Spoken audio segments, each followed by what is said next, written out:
Então, João capítulo 17, nós já pregamos sobre isso em julho desse ano, mas vamos voltar para lá nesse Dia dos Pais. Eu espero que a palavra fale comigo, com você, com os que vão acompanhar a gravação depois. Nos alegra receber notícias. Esses dias o Wellington, um jovem que está lá nos Estados Unidos, esses dias ele estava com algumas dificuldades, algumas questões para resolver, desanimado com vários problemas, e a pastora disse para ele, que era dia de folga, tinha batido o carro, vários problemas, e a pastora disse: vai para a praia, vai tomar sol, sai do quarto, vai tomar sol.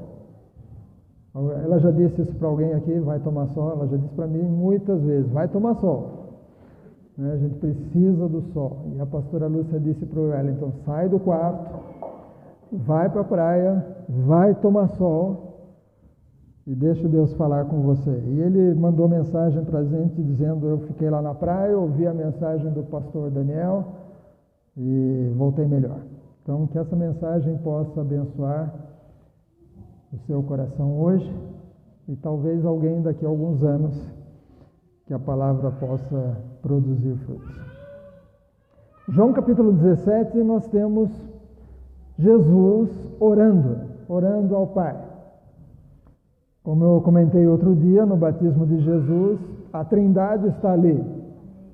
Jesus desce as águas para o batismo, nisso o Espírito Santo vem em forma corpórea de pomba e uma voz do céu, a voz de Deus dizendo: esse é o meu filho amado.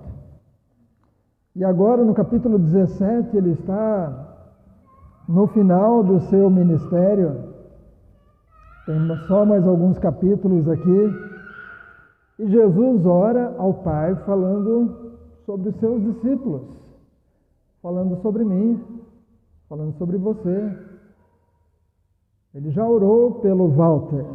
Orou mesmo, pastor? Tem certeza? Está no versículo 20, Walter, você está aí no 20. Não peço somente por esses, mas também pelo Walter, que vier a crer em mim por meio da palavra que eles falarem. Então Jesus orou pela Fátima, orou pela Raíssa. E o que é que nós podemos aprender aqui? O que nós podemos ter de lição? A Trindade está aqui, Jesus está orando, está falando com o Pai. E de que forma o Pai atuou em tudo isso? Nós temos aqui o Firmino. Quando ele está na rua com as verduras, ele é o homem da verdura. Quando ele está em casa com a Irani, é o marido. Mas às vezes ele é o vovô, né? O vovô. E esses dias a casa estava cheia. Mas é o mesmo Firmino. São momentos diferentes que as pessoas enxergam o mesmo Firmino, mas para o vizinho ele é o vizinho Firmino. Tem só conhece, sabe algumas coisas, trata com Firmino sobre isso, sobre aquilo, sobre a água da chuva que está indo para o quintal do vizinho e assim por diante. Mas quando é a Fabi e a Flavinha, são outros assuntos. Da mesma forma, Deus Pai, Deus Filho e Deus Espírito Santo, e os três são um só. Aqui nós temos Deus Filho, Jesus Cristo, orando a Deus Pai. E olha que interessante, Deus Pai era um Pai com propósito, um Pai com propósito. E o propósito de Deus, nesse momento, era realizar o plano de salvação do homem. O homem foi criado à sua imagem e semelhança. Deus pôs Adão e Eva no jardim do Éden, deu ordem que eles deveriam crescer e se multiplicar, mas aí o homem caiu na propaganda enganosa. Alguém aqui já caiu em propaganda enganosa? Eu uma vez cheguei para meu pai todo feliz e disse: fiz matrícula num curso de inglês grátis. A Néia já sabe, né? Já tinha assinado os documentos. E eu disse, só vou pagar a apostila. A apostila era ruim, mas tinha que pagar e eu tinha feito um contrato e não podia cancelar o contrato. Eu caí numa propaganda enganosa. Já era adolescente, já era mais para jovem, mas caí numa propaganda. Adão e Eva caíram numa propaganda enganosa. A serpente disse, é claro que Deus não quer que você coma desse fruto, porque se vocês comerem desse fruto, vocês serão iguais a Deus. Ia ser um upgrade assim, rapidinho, de criatura para deuses. E aí veio aquela tentação, e por caírem na tentação, o pecado entrou. Mas o plano de Deus, antes da criação do mundo, Deus já sabia disso. Deus já sabia desse dia de hoje. Deus sabe o que vai acontecer amanhã, que eu não sei, mas Deus já sabe. E no seu plano, por ser um pai com um propósito, não é que Deus ia fazendo as coisas assim, eu não sei o que eu faço amanhã eu decido. Não, Deus tem um propósito em tudo. A criação do homem, sabendo que ele ia cair, Deus foi preparando os patriarcas, Deus foi preparando depois até mesmo o período lá no Egito de prisão, de escravidão, depois a libertação do Egito, e tudo já era sombra do novo. Aquele cordeiro que morreu na noite da Páscoa e o sangue foi passado no batente de cada casa, já era uma antecipação do que aconteceria depois com Cristo morrendo na cruz, e o sangue de Cristo tem que estar na minha e na sua casa. Então Deus foi preparando tudo, e depois vem os reis, e vem toda a situação, vem exílio na Babilônia e tudo mais, até que voltam, até que Cristo veio, e a Bíblia diz que ele veio quando? Na plenitude dos tempos. Isso está em Gálatas 4:4. Na plenitude dos tempos.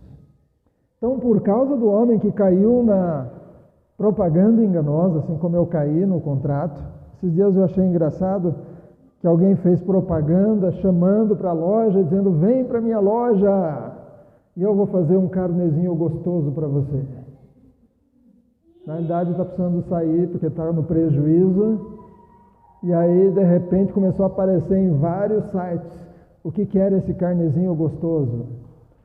A geladeira de R$ 3.400 em 18 parcelas, é lógico, um sinal de 30%, e depois o resto em 18 suaves prestações. A geladeira de 3.400 ia para 6.800.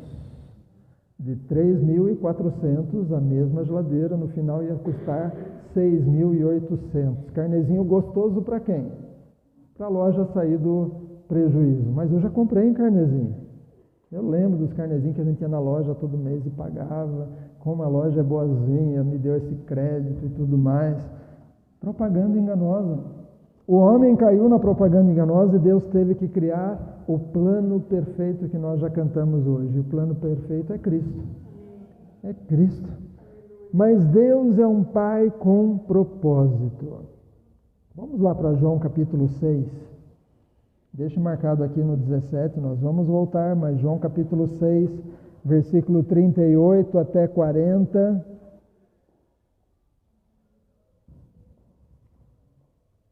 João 6, versículo 38 até o 40. Olha o que Cristo diz. Porque eu desci do céu, não para fazer a minha própria vontade, mas a vontade daquele que me enviou. Deus tinha uma vontade, Deus tinha um plano, Deus tinha um propósito, Deus tinha algo perfeito para ser realizado por mim e por você, e Jesus, como filho obediente, ele veio não para fazer a vontade dele, tanto assim que depois ele vai orar dizendo, Pai, se for possível, passa de mim esse cálice, mas não seja a minha vontade, mas a tua. Então Jesus está dizendo, eu desci do céu, não para fazer a minha própria vontade, mas a vontade daquele que me enviou. E a vontade de quem me enviou é esta, 2 pontos, que eu não perca nenhum de todos os que ele me deu. Pelo contrário, eu o ressuscitarei no último dia. O plano inclui a minha e a sua ressurreição no último dia, se você permitir. Se você permitir que Cristo seja o seu Salvador no último dia, no final dos tempos, quando chegar o momento certo, haverá a ressurreição dos mortos. Os mortos em Cristo, eles têm prioridade. Eles ressuscitarão primeiro, vai ser antes.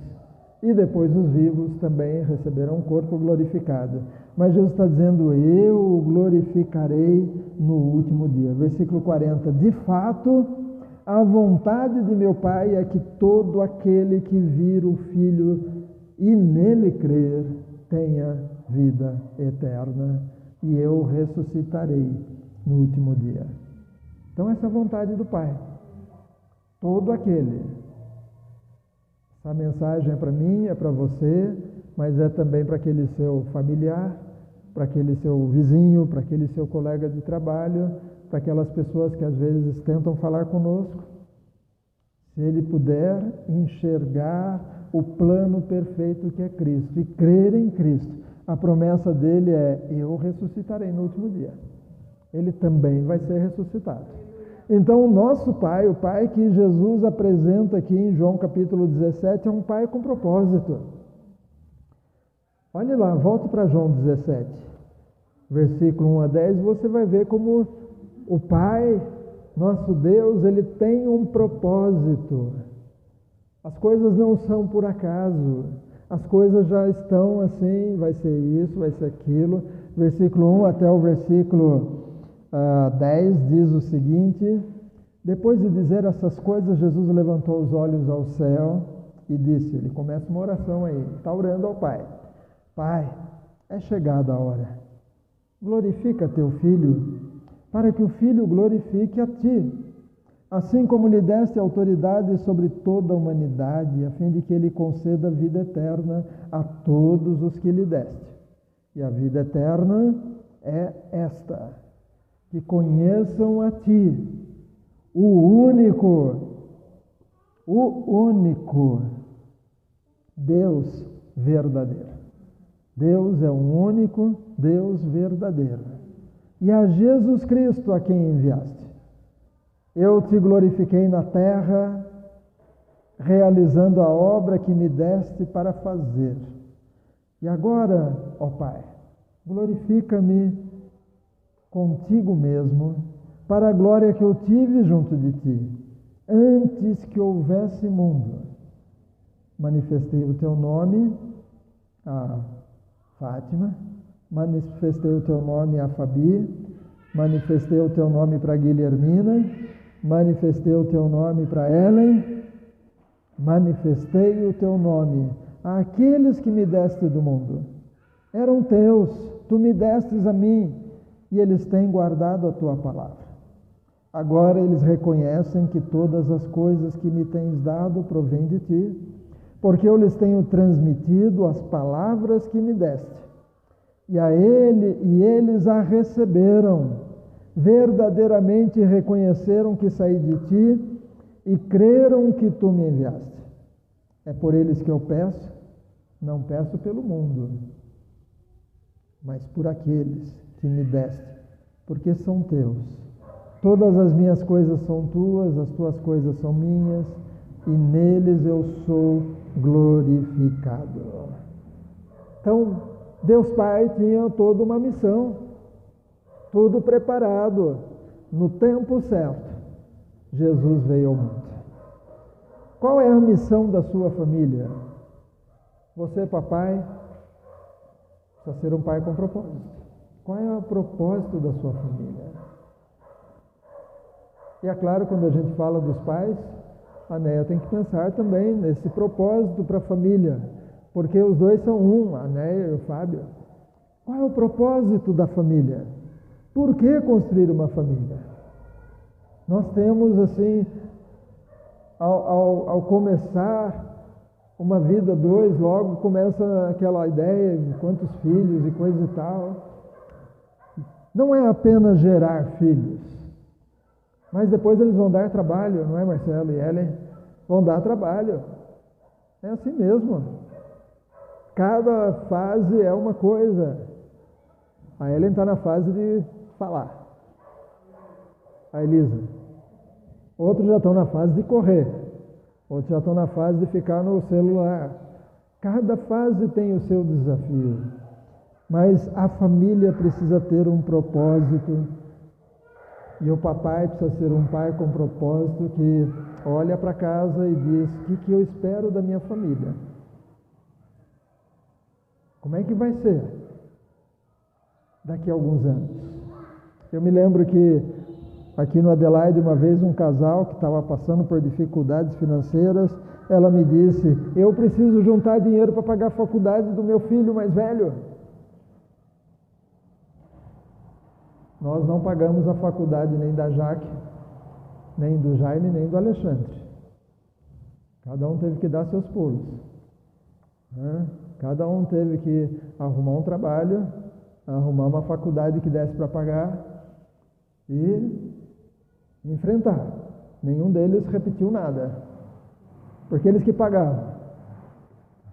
Mas você vê gente aí que está na faculdade, fica 5, 6, 7, 8 anos na mesma faculdade, vai para lá e papai pagou, está pagando, mas é um bom objetivo, preparar filhos fortes para a vida. Preparar. Isso inclui também, por exemplo, responsabilidades. Ainda que a responsabilidade seja guardar os brinquedos. Faz parte da idade, guardar os brinquedos. Se você quiser uma dica, já que diz: eu estou vendo uma coisa azul. E a criança tem que correr, o Dudu sai correndo procurando a coisa azul que ele tem que guardar. Vira uma brincadeira guardar as coisas. Mas faz parte, eles têm que aprender responsabilidades. Depois vai ser outra coisa, depois vai ser ajudar na limpeza, depois vai ser ajudar a limpar o quintal, dar banho no cachorro, fazer alguma coisa. Cada etapa tem uma parte. Depois de um tempo pode ser ajudar a pagar a conta de luz. Cada etapa, porque a criança precisa aprender responsabilidades e limites também. Ensinar limites em casa é importante, porque depois vai ter limite de velocidade. Ensinar a obedecer a autoridade dentro de casa é importante, porque depois vai ter o policial na rua, que é a autoridade, o delegado, o diretor da escola.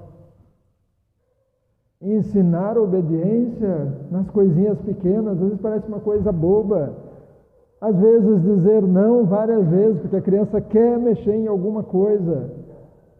Tem que ficar firme, porque um dia você pode estar no andar de cima da sua casa e olhar lá embaixo sua criancinha chegando perto de uma aranha daquelas que fica, levanta a mão assim, preparando para dar o bote, e você está no andar de cima, você vai ter que falar o quê?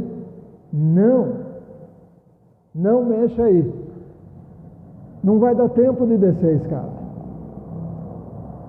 Às vezes você pode se encontrar numa situação de repente, Marcelo estar de um lado da avenida e a Ellen do outro, e de repente a Elisa ameaçar correr, e o Marcelo vai ter que dizer: não corre. E ela tem que obedecer imediatamente. Não vai ser a hora de ensinar a obedecer. Tem que ensinar antes, porque num perigo pode fazer uma grande diferença. Aprender limites, aprender até mesmo ter decepções na vida, faz parte. As crianças precisam. Eu já comentei aqui, às vezes os pais protegem tanto a criança, não deixam ela sofrer. Sofrer faz parte. Perder, algo quebrou, Quebrou o brinquedo, quebrou. Não adianta sair correndo para comprar um novo sem que a criança perceba que aquele quebrou. Deixe saber que quebrou. Às vezes o papai é engenheiro, conserta, né, Luiz? O Dudu acha que Luiz conserta tudo. Eu já comentei com vocês de uma criança aqui da igreja que tinha uma calopsita. A calopsita morreu.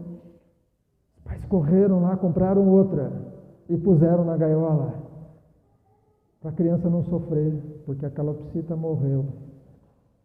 E ela olhou e disse: a calopsita cortou cabelo, né? Porque não era o mesmo penachinho em cima ali, mas ela precisava aprender que bichos morrem, pessoas morrem, faz parte, é importante, tudo isso faz parte. Deus é um Pai com propósito. E no versículo 1 do capítulo 17, Jesus diz: chegou a hora. Do teu propósito, ó Deus, chegou a hora. Agora entra aquela fase, o plano de Deus,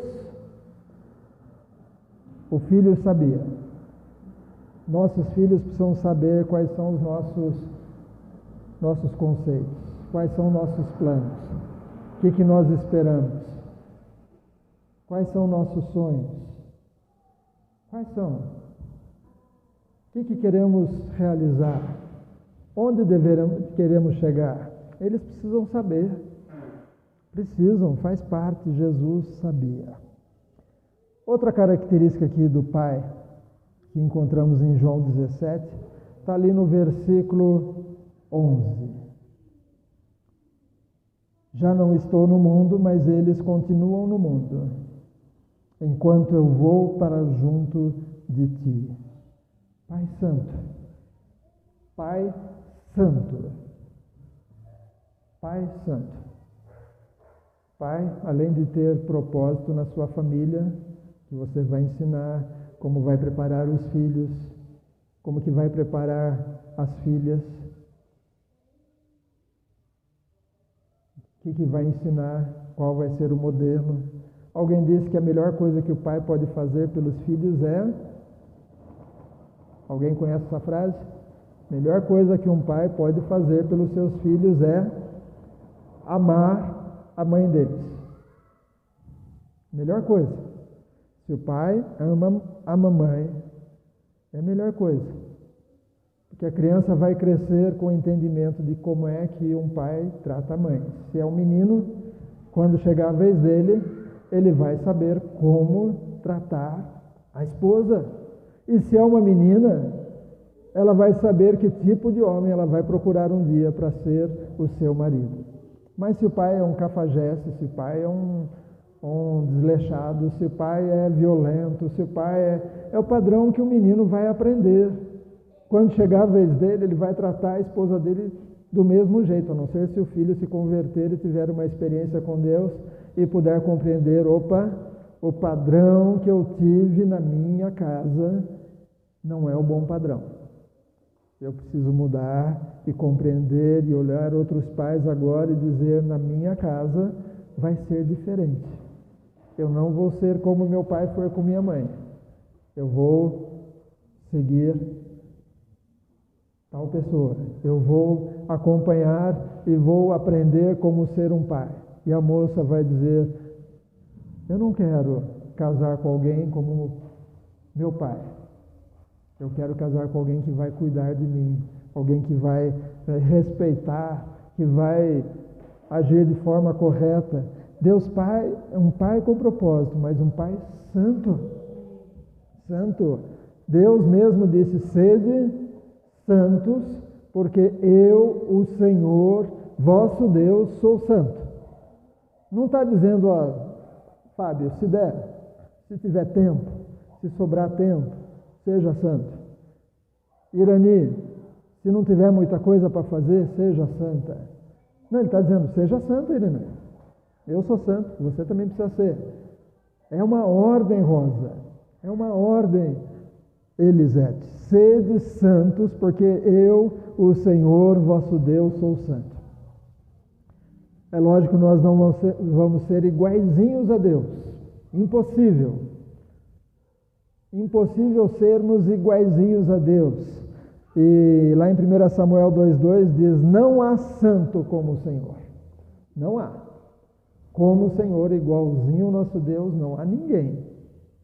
Mas você e eu podemos buscar a santidade. Você e eu podemos nos consagrar a Deus. Você e eu podemos buscar o Espírito Santo e permitir que Ele purifique o nosso coração. Nós podemos, o pecado vai bater a porta todos os dias. Todos os dias a tentação virá. Se você estiver sozinho, vai ter que lidar com a tentação sozinho. Mas se o Espírito Santo estiver dentro de você, ele vai te fazer lembrar algumas coisas, ele vai colocar temor, ele vai colocar: eu não quero pecar, eu não vou pecar, eu não preciso pecar, eu não vou cair nessa armadilha, eu não vou. Então, deixe o Espírito Santo agir na sua vida para que você, papai, seja um pai santo. E um pai santo vai criar uma família especial. A mãe santa também. Seja santo. Eu estava lendo uma historinha de um pai que foi pescar com o filho lá nos Estados Unidos, na véspera do dia que seria liberada a pesca. Mas eles foram para um lugar de lago, no dia seguinte iriam pescar, mas à noite foram brincar lá perto do laguinho, e o garoto preparou o anzol, jogou, tinha alguns peixinhos, alguns tipos de peixe que podia até pegar. E o garoto está lá brincando, e de repente a vara começa a puxar, e ele consegue tirar um peixe, só que era um peixe daqueles que estava proibido pescar. E aí o pai riscou um fósforo, olhou o relógio e disse: filho, falta 2 horas, você tem que soltar esse peixe. Faltam 2 horas. Se fosse 2 horas depois, podia levar o peixe para casa para comer. Mas filho, você vai ter que soltar. E o garoto disse: mas pai, talvez eu nunca mais pegue um peixe desse tamanho. Mas ele viu pelo olhar do pai que não tinha conversa. Não podia pescar peixe daquele tamanho.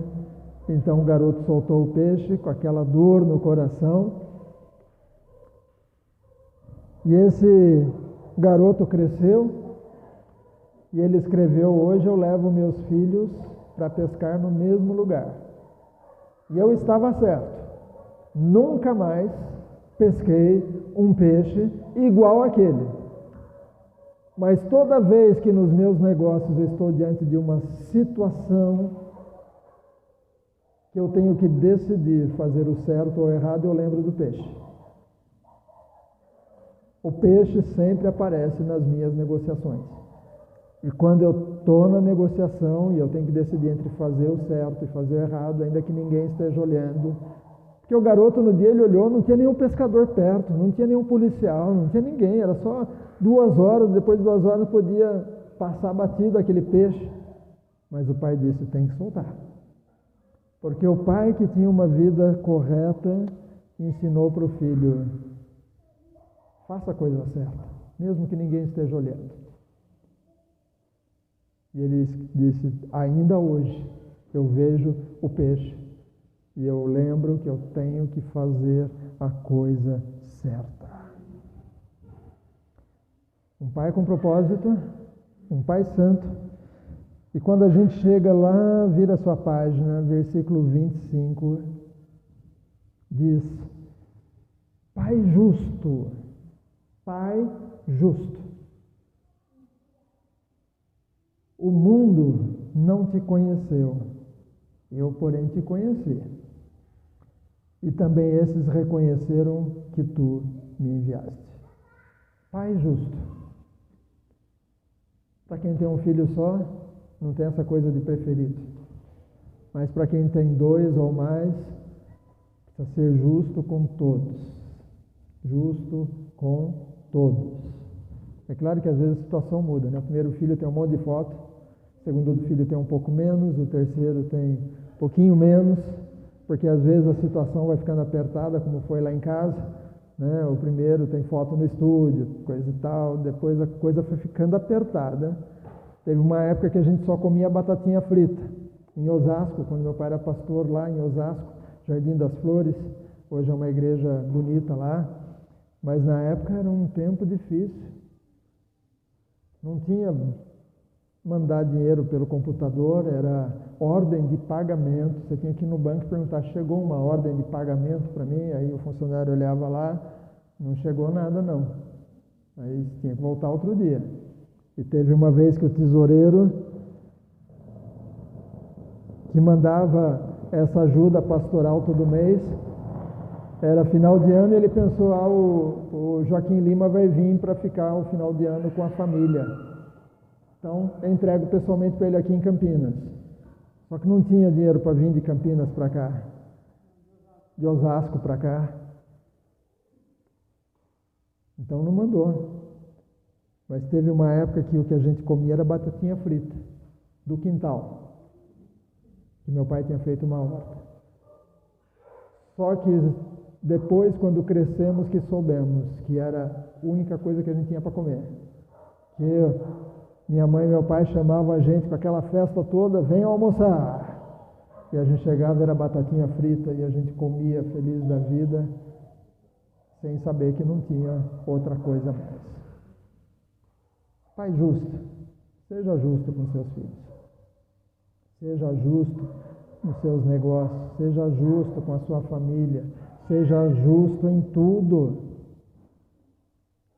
Pai justo. Pai justo. Um pai foi chamado na escola e na reunião ficou sabendo que o filho tinha roubado um lápis de um coleguinha. O pai ficou zangado, na saída voltando para a escola, disse, filho, por que você roubou o lápis? Era só me falar, eu trazia um da empresa para você. Eu trazia um da empresa. Era o que ele estava ensinando para o filho. Só pegar um lápis na empresa, trazer. Seja um pai justo. Mamãe também, seja uma mamãe justa, não tenha os seus preferidos.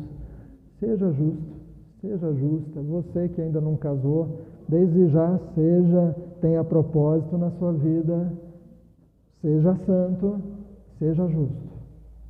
Tudo isso nós aprendemos da forma como Jesus lida com Deus Pai, na oração sacerdotal de Jesus, aqui no capítulo 17 de João. E nós também podemos fazer a nossa parte. Eu queria compartilhar com vocês um artigo que saiu no Mensagem da Cruz. O autor foi José Carlos Stutz. E o tema do artigo é 5 maneiras de afastar seu filho da igreja. 5 maneiras de afastar seu filho da igreja. A primeira delas. Diante das menores dificuldades, tais como indisposição, chuva, frio, cansaço, não vá aos cultos. Não vá.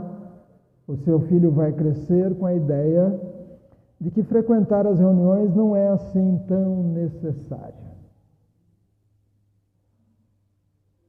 Número 2. Quando estiver à mesa ou em reunião da família, faça comentários e críticas ao ensino e atitude do pastor e dos líderes. Assim seu filho crescerá não tendo respeito por eles e nem dando crédito aos seus ensinos. Faça comentários, o pastor isso, pastor aquilo, aula do Jaime, não sei o quê, a pastora Lúcia e aquilo outro. O filho vai crescer não tendo respeito pela liderança da igreja. Número 3. Cuide para que seu filho cresça num lar que não seja diferente de qualquer outro, Afinal, que valor há em aplicar os princípios da palavra de Deus a todos os aspectos da vida familiar? A criança vai dizer, minha família é igual a outra, por que eu preciso ir para a igreja? Não precisa. Número 4, gaste diante da TV todo o tempo que passa em casa, ao invés de separar parte dele para a leitura da Bíblia e oração. Basta orar na hora da refeição, oração de fome.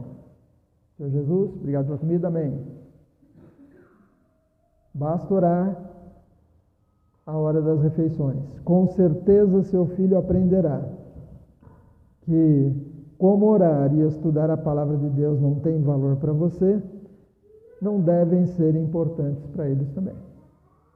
E número 5, comente à vontade a vida dos outros membros da igreja diante dos seus filhos. Fale mal das pessoas da igreja. Fale mal do irmão tal, da irmã tal, na frente dos filhos. Mas depois, quando se encontrar com eles no templo, apresse-se em cumprimentá-los com sorrisos, com abraço, meu irmão querido, minha irmã querida. Que saudades, alguma coisa assim. Não estranhe, porém, se mais tarde seu filho pensar que a vida cristã é hipocrisia. Quando estou na frente da pessoa é abracinho, beijinho e paz do Senhor, meu irmão querido e tudo mais, mas quando está nas costas é chato, é chata, é isso, é aquilo outro, a criança vai aprender que a vida cristã é pura e não vai desejar seguir os seus caminhos. 5 maneiras de afastar seu filho da igreja. Pai, tenha propósito, saiba por que Deus te deu uma família, por que Deus te deu filho ou filhos, o que Deus espera de você, papai,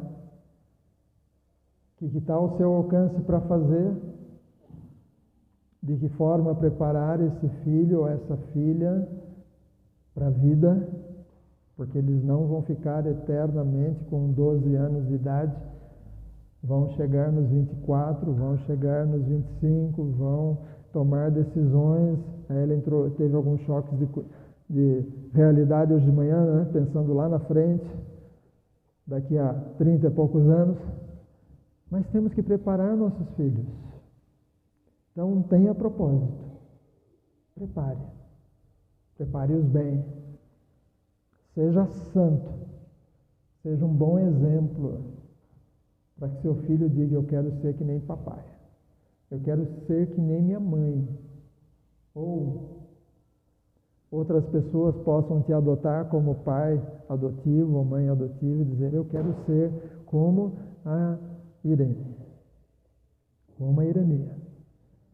E seja justo, faça a coisa certa, ainda que todo mundo esteja fazendo errado. O errado é errado, ainda que muita gente esteja fazendo. E o certo é certo, ainda que pouca gente esteja fazendo. Que Deus te dê essas características e que a vida daqueles que foram confiadas a você. Os filhos são herança de Deus. Os filhos são herança de Deus. Deus pôs na sua casa. Deus confia que você pode preparar. Prepare-os como flechas. A Bíblia diz como flechas na mão do guerreiro. Assim são os filhos. E alguém disse, a flecha vai mais longe que o guerreiro. A flecha vai mais longe que o guerreiro. Que seus filhos sejam preparados para ir mais longe, para ir a lugares que você nunca foi, para ir a países que você nunca foi, para trabalhar em funções que você nunca trabalhou. Para isso, o importante é a base dentro de casa. Estava ouvindo alguém dizendo que pela primeira vez na história da humanidade, a nova geração não é mais inteligente que a antiga geração. Que ao longo do curso da história, cada geração nova que vinha, por causa do que aprendia já em casa e pela vontade de aprender mais e curiosidade, os filhos geralmente eram mais inteligentes que os pais. E esse especialista está dizendo pela primeira vez, os filhos não são mais inteligentes que os pais, porque estão recebendo tudo prontinho, não tem que pesquisar nada. Não tem que sair lá no quintal e descobrir que a Maria Fedida é fedida. E por que ela tem esse nome? Eu lembro, criança, quando a gente achava uma Maria Fedida nas plantas, faz parte. Descobrir que a formiga pica, descobrir que tem planta que tem gosto ruim, descobrir como é que são as coisas, o descobrir do lado de fora, o sair da telinha, o sair da frente da televisão, o buscar nos livros, ir à biblioteca. O Roberto estava comentando em casa esses dias que ia na biblioteca e tinha que copiar tudo. E depois de copiar, chegar em casa e passar limpo na folha de papel ao maço. Não tinha Ctrl+C, Ctrl+V, copiar e colar. Tinha que ler e resumir. Mas pela primeira vez, a nova geração, essa geração que está aí, não é mais inteligente do que os pais, porque está recebendo tudo mastigadinho, prontinho, vendo muita informação em pouco tempo e não está descobrindo nada, só está pegando já prontinho. Então, que nas nossas casas que a gente aprenda deixa descobrir, deixa saber, deixa ter experiência, deixa correr, deixa machucar, não faz mal, deixa, faz parte da vida, deixa se sujar. Os nossos primos,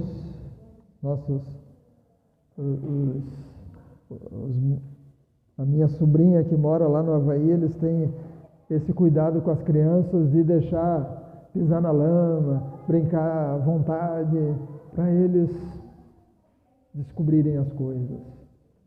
Deixe que a sua família seja especial. Vamos orar.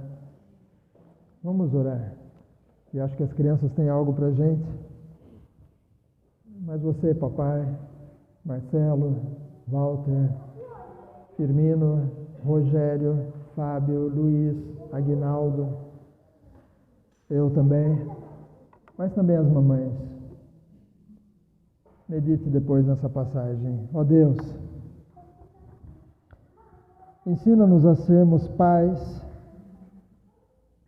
conforme o nosso Pai Celeste. Que tenhamos, ó Deus, propósito, que saibamos o caminho que estamos andando, quais são os objetivos, quais são, ó Deus, qual a direção para prepararmos nossos filhos para que eles sejam homens e mulheres de Deus. Senhor, que haja propósito nas nossas casas, que haja decisão importante a cada dia sendo tomada. Ó Deus, dá sabedoria para cada um. E também te peço, Senhor, que sejamos pais santos.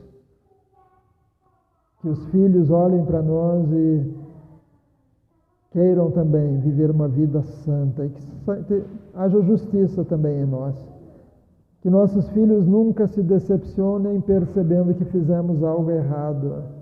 Que nossos filhos nunca nos encontrem em falha, em desonestidade, em trapaça, em falcatrua. Senhor, que eles olhem para nós e digam: meu pai é justo, meu pai faz a coisa certa, meu pai é um bom exemplo, em nome de Jesus. E, ó Deus, pedimos também pelos outros pais que não vieram hoje, alguns vão acompanhar a mensagem. Senhor, trabalhe em cada um dos pais, mas também, Senhor, eu te peço por essa juventude que está sonhando em um dia casar e constituir família. Ó Deus, que eles também desde cedo busquem o teu padrão, ó Deus, em nome de Jesus. Amém. Deus abençoe.